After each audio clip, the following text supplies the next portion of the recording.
October 31st. But no, we're not going trick-or-treating. Good morning, everybody. Good morning, Miss Yas. Miss Yas, good Good morning. morning. So you all tasked us to discuss about the mosquito press. So the mosquito press is actually one of the alternative press during the Marcos.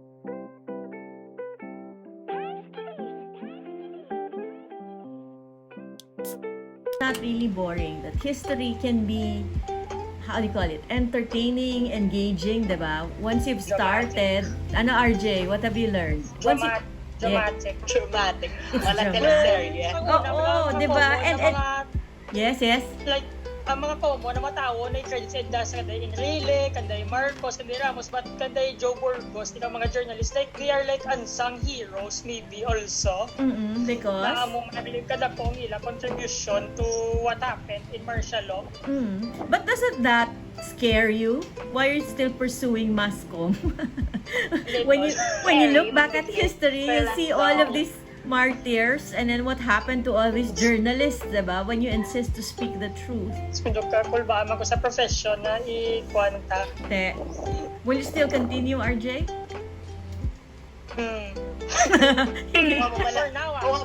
Yes. Nagdugaduwa na siya, miss. Ikulbaan ko sa sabat niya. Alam ko na batian niya.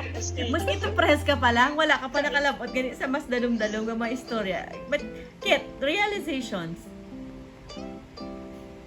Ako, Miss Ya, we understand how very crucial the role of the media, the role of us future journalists someday in this dissemination of the truth, Miss Novi.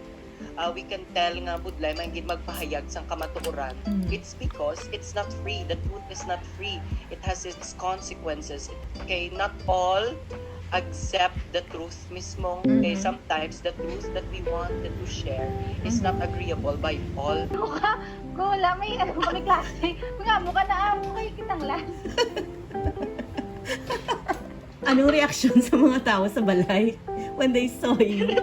Ma'am, no? Amo mo? Ano ka? Wala, may kami klase. Mga mukha na amo kayo kitang last.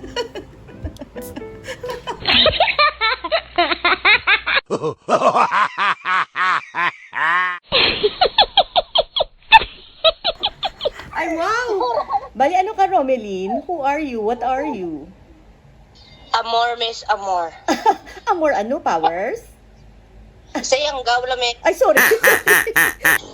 Good morning, everyone. I came back from the dead. Sino kaya, RJ? I'm Michael Jackson. Yes. Sino niyo? Patricia? Patricia, ano ka gagawin? Ay, one again.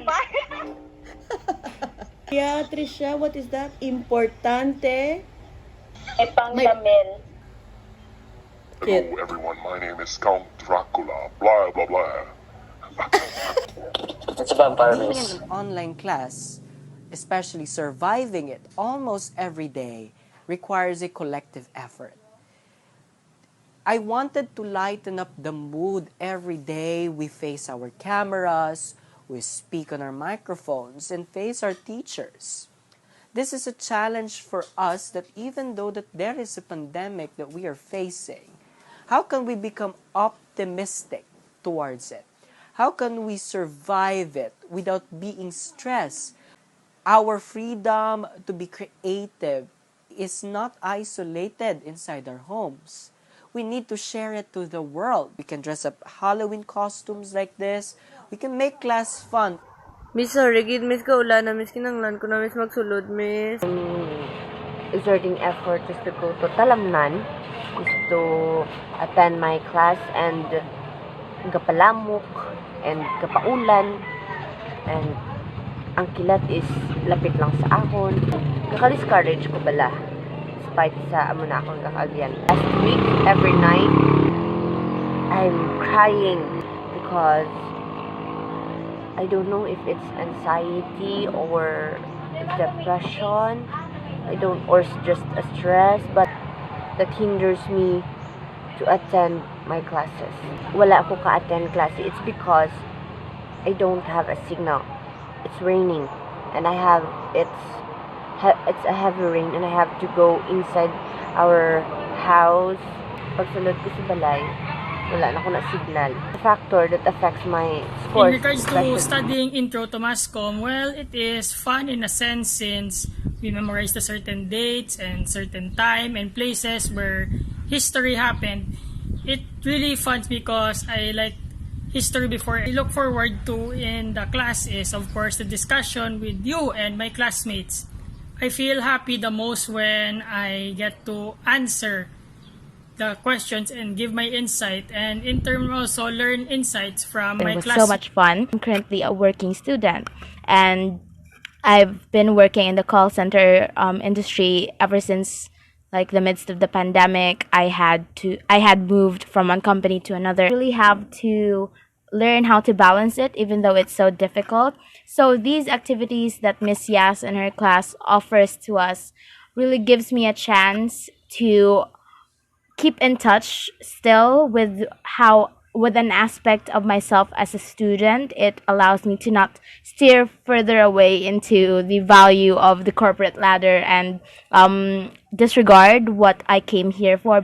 Her class keeps me focused instead of dozing off to a lecture and having multiples of participants.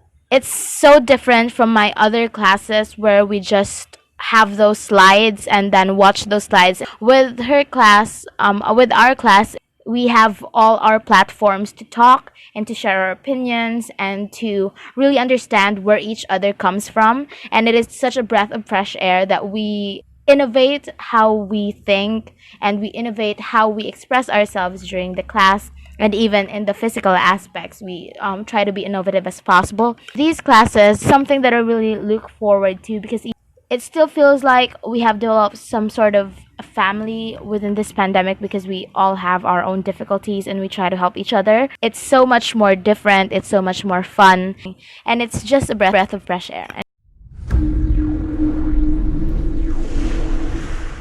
So hambal ganin nila no sa Tagalog para-paraan. When the going gets tough, you can't just surrender, but you have to be creative as a teacher, and you have to find ways to make sure that your students are still enjoying every lesson that you're doing. So sa tanan nga mga ma'am kag sir, saludo ako sa inyo. Of course, have a restful weekend everybody, and guys, students, don't forget to make this weekend productive, study for the upcoming exams, and of course, don't forget, it's okay to take a rest. It's okay to have fun. That's one way to recharge our batteries. And in this case, you've seen us do it the Masscom way. Have a happy weekend, everybody. Till then.